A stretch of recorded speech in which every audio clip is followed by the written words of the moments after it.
Lanjut chapter 682. Mayoritas jimat unsur kelas tinggi sebenarnya tidak terlalu kuat dan lebih rendah dari harta sihir.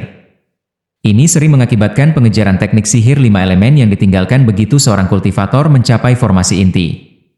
Namun, ini tidak berarti bahwa semua teknik sihir tingkat tinggi tidak berguna. Sepengetahuan Han Li, ada banyak teknik sihir 5 elemen yang sangat kuat bahkan para kultivator Naschen Soul tidak akan berani langsung memblokirnya. Namun, teknik sihir ini sangat sulit untuk dikembangkan sementara memahaminya agak rumit, dan bahkan lebih tidak nyaman untuk digunakan.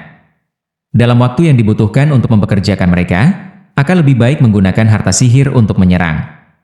Namun, Han Li telah mendengar kultivator lain menyebutkan bahwa prajurit mantra Moulan menembus batas ini dan meneliti banyak teknik roh kuat yang dapat digunakan dalam sekejap. Memungkinkan prajurit mantra kelas rendah mereka untuk menyaingi kultivator musuh dari tingkat yang sama tanpa penggunaan jimat atau alat sihir. Adapun kultivator kelas tinggi mereka mampu menggabungkan teknik roh mereka dengan harta sihir mereka untuk menggandakan kematian. Ini memungkinkan mereka untuk mengatasi kultivator kelas yang sama tanpa masalah. Kemampuan inilah yang memaksa beberapa negara adidaya di selatan surgawi untuk bersatu melawan suku Moulan. Bahkan saat itu hanya pelestarian diri yang mungkin. Mereka tidak dapat benar-benar mengalahkan musuh. Sejak Han Li memadatkan Naschen Soul, dia mulai mempelajari teknik sihir tingkat tinggi yang paling dangkal sebagai pengakuan atas kekurangannya. Namun, kecepatan yang dia gunakan untuk menggunakan beberapa teknik tingkat tinggi ini hanya bisa digambarkan sebagai tragis. Satu-satunya cara dia bisa melihat dirinya menggunakan teknik ini adalah jika dia hanya menghancurkan cangkang kura-kura. Dalam setengah waktu yang dibutuhkan untuk menggunakan teknik, seorang kultivator pada tahap yang sama bisa saja membunuhnya 8 kali lipat. Namun demikian, serangan simultan dari jimat kelas tinggi dan harta sihir membuat kombinasi yang sangat mematikan. Jika jimat itu dapat digunakan seperti jimat kelas rendah dalam rentetan 30 sekaligus, bahkan kultivator Naschen Soul yang terlambat tidak akan punya pilihan selain melarikan diri dari pertempuran. Bagaimanapun, ini akan setara dengan serangan simultan dari 30 kultivator Naschen Soul. Bahkan jika kultivator target memiliki pertahanan yang menantang surga. Mereka masih terikat oleh batas tahap Naschen Soul dan tidak mampu menerima serangan seperti itu. Namun, taktik ini hanya bisa tetap imajiner karena tidak ada yang akan begitu boros untuk mengkonsumsi beberapa ratus ribu batu roh dalam satu serangan. Selain itu, jimat kelas tinggi bukanlah sesuatu yang dapat dibeli di dunia kultivasi, dan sebagian besar bersifat tambahan, bukan ofensif.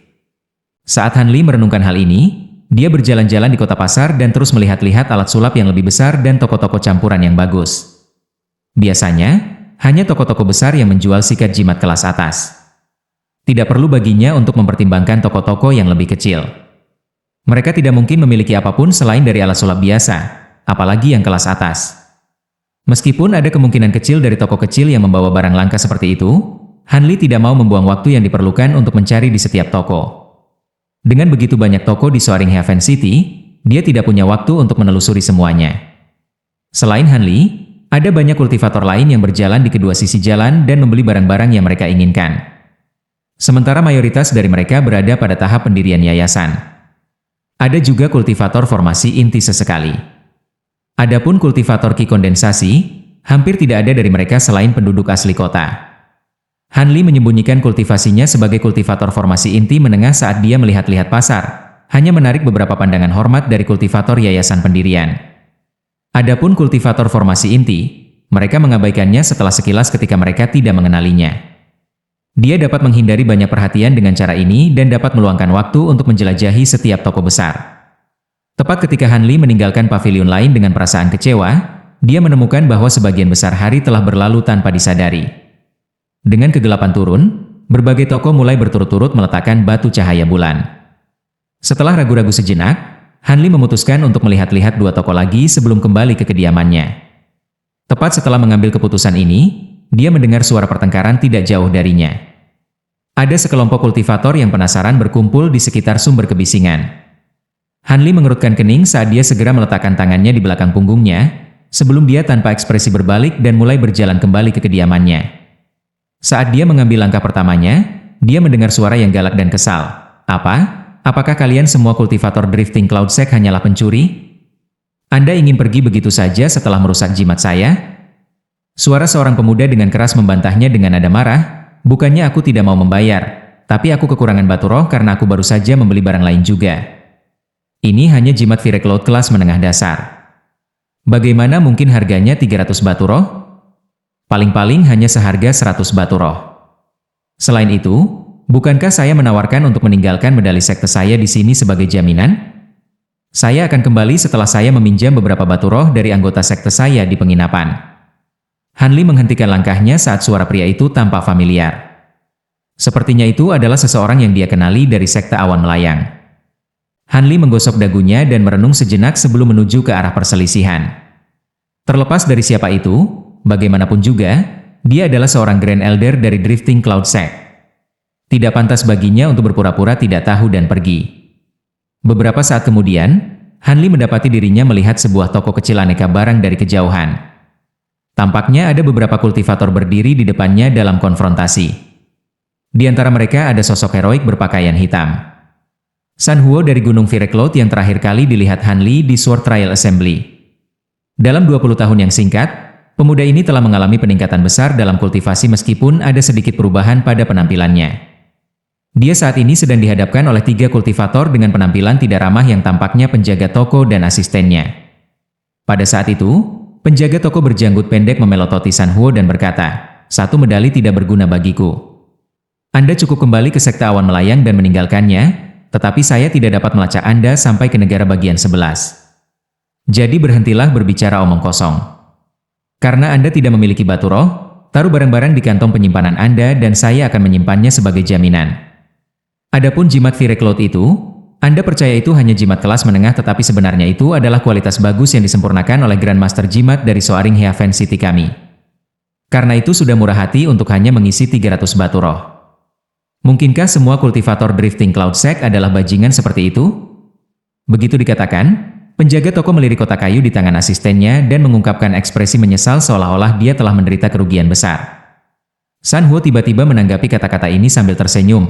"Baik. Hal-hal itu milikmu. Jika Anda mengatakannya, maka jadilah itu." Jimat Virecloud biasa ini disempurnakan oleh Grandmaster Jimat. Apa? Apakah Anda dapat mengetahui apakah itu disempurnakan oleh Grandmaster Jimat atau tidak? Apakah Anda hanya ingin tidak membayar kami kembali? Dalam hal ini, jangan salahkan saya karena memberitahu penegak kota. Penjaga toko dengan dingin tertawa dan terus terang mengancamnya. Wajah San Huo memutih lalu merah karena ada sedikit pertanyaan tentang partai mana yang akan disukai oleh para penegak Persatuan Sembilan Bangsa.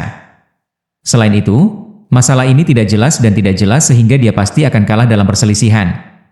Ekspresinya goyah untuk waktu yang lama sebelum dia melangkah maju. Dia menampar kantong penyimpanan di pinggangnya dan mengeluarkan seikat jimat. San Huo menggertakkan giginya dan berkata, "Meskipun jimat ini tidak bermutu tinggi, mereka setidaknya bernilai 300 batu roh." Ekspresi penjaga toko menjadi santai dan dia mengulurkan tangan untuk mengambil jimat. Ini akan berhasil. Ini bukan.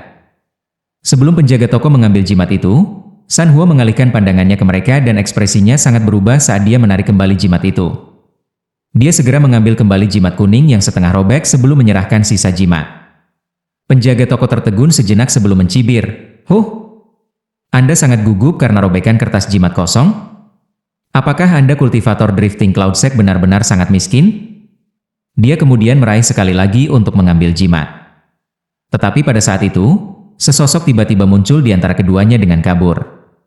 San Huo merasa jantungnya jatuh sementara penjaga toko buru-buru mundur beberapa langkah dan dengan marah berteriak, "Siapa kamu? Menurutmu apa yang sedang kamu lakukan?" Kultivator yang menyela mereka tanpa ekspresi menjawab, "Bukan apa-apa. Saya hanya mendengar sekte awan melayang kami disebutkan dengan cara tertentu 3 kali berturut-turut. Bagaimana kalau dirimu yang terhormat mengatakannya di depanku?" Begitu dikatakan, tekanan yang menakjubkan dilepaskan, menyebabkan para kultivator di dekatnya mundur karena terkejut. Beberapa kultivator dengan kultivasi yang lebih dangkal merasa seolah-olah dunia itu sendiri sekarang membebani mereka, dan mereka jatuh berlutut. 2 kultivator formasi inti yang kebetulan lewat bernasib agak lebih baik tetapi tubuh mereka juga terguncang. Salah satu dari mereka menjadi panik dan mereka berteriak, "Kultivator jiwa yang baru lahir. Senior, kamu." Lanjut video berikutnya. Terima kasih.